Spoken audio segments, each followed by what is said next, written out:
Yoo-hoo! Guys, what's up? It's time for a new reaction from me, Sam. Welcome to Inside Gaming. We will have a look at the new official gameplay trailer from CD Projekt Red. All hail CD Projekt Red. Oh! The company that cannot fail. Doesn't matter what they do, doesn't matter if they lie, doesn't matter. It just doesn't matter. They are amazing. I know. And indeed, they are amazing in some regards. Like, they are pretty good game designers, but pretty flawed game designers as well. I'm super interested in the game. The whole theme of Cyberpunk is exactly my thing. I totally love that shit. That is for sure. But there are also some things about the game that I don't like so much, and I think the whole scope is limited, of course. And I'm not too sure if, the hype equals the outcome, but we'll see about that. It will be a great game for sure.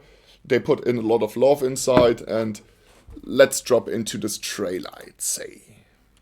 So, let's start. Volume up. They got a lock on us. Engine's been hit. Get us out of here! I'm losing control.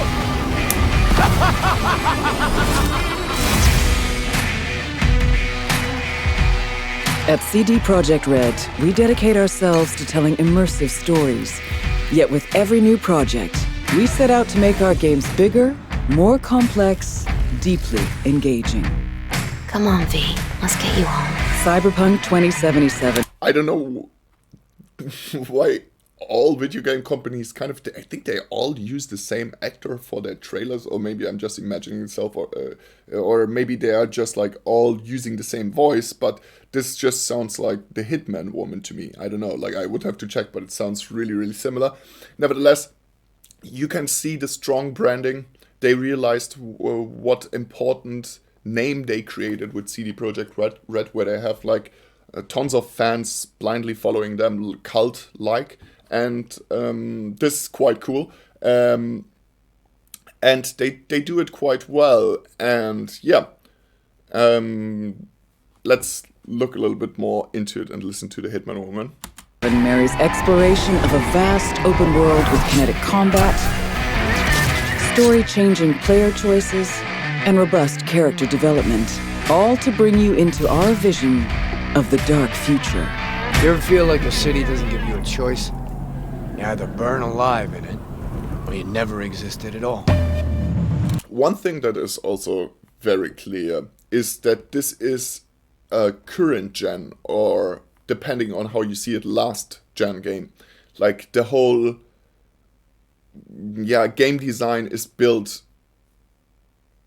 for this technology. It is built for the PlayStation 4, etc. And then maybe gets adapted. For sure it will get patched for the new consoles, for the Series X, Series S, and PlayStation. And this is clear, but if you look at the game, you're looking at a last gen game, basically. I think that is quite clear. That doesn't say anything. I mean, it's brilliantly designed. It probably has quite engaging gameplay, etc. And a good story, especially, and a good world.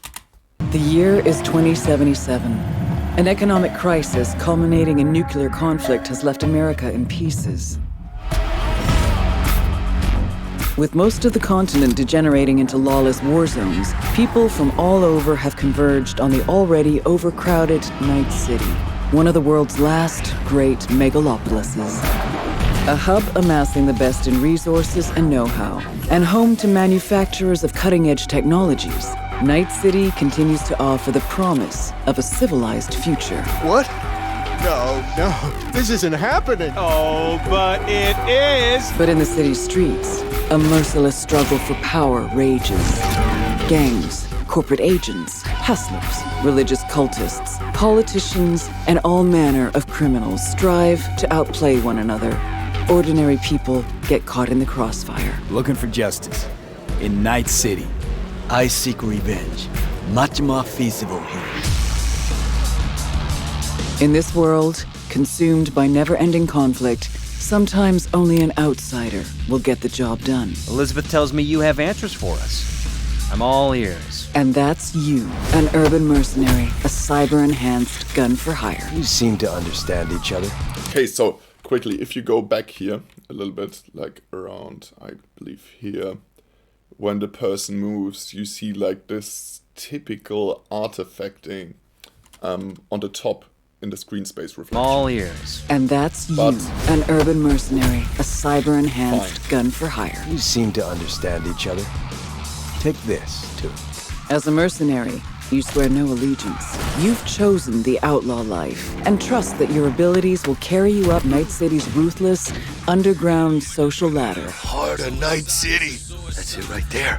To thrive as a merc, you need the right combination of gear, skills, and reputation. Dex had a load to say about you. I hope he wasn't overselling. With the money you earn, you can turn yourself into a living weapon, buying guns and enhancements in the hundreds.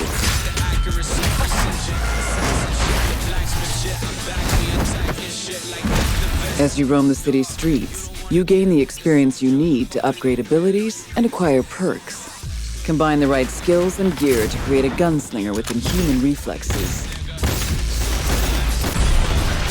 A stealthy netrunner with command of all surrounding tech. Or practically anyone in between.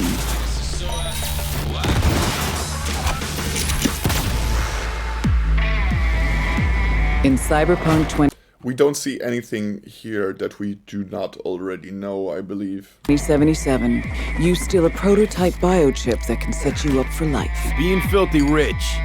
When its sealed container is ruptured, the only way to prevent the biochip from failing is to slot it into your head.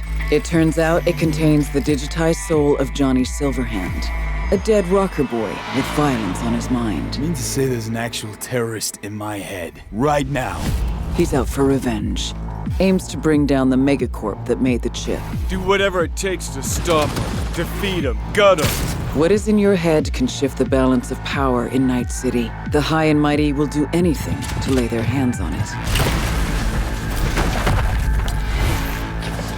Told you I'd end you someday. The choices you make will shape your story and determine how events unfold. V, you gotta take him down. That's why we're here. But not everything in Night City is a matter of life and death. Sometimes it's about style, choosing your look, your ride, your pastime, who's at your side. Choosing how you spend your dirty money.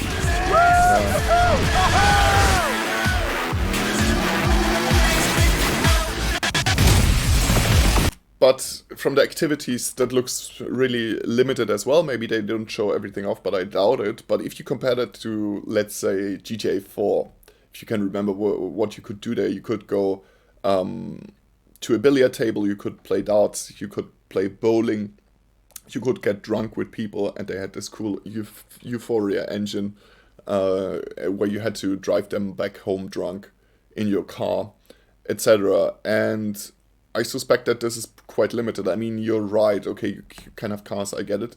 And your weapons, and you can have clothes. That's all cool, but I hope that there's really a sprawling city to explore.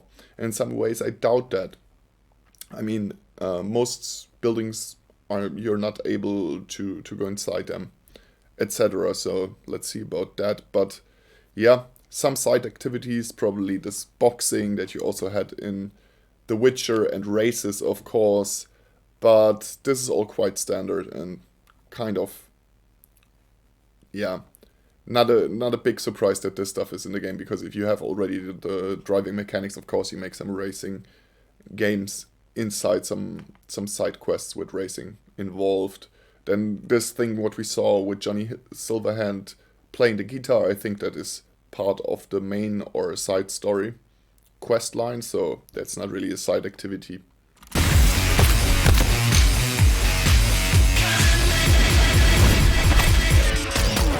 Welcome to the next generation of open world adventure. Immerse yourself in Cyberpunk 2077.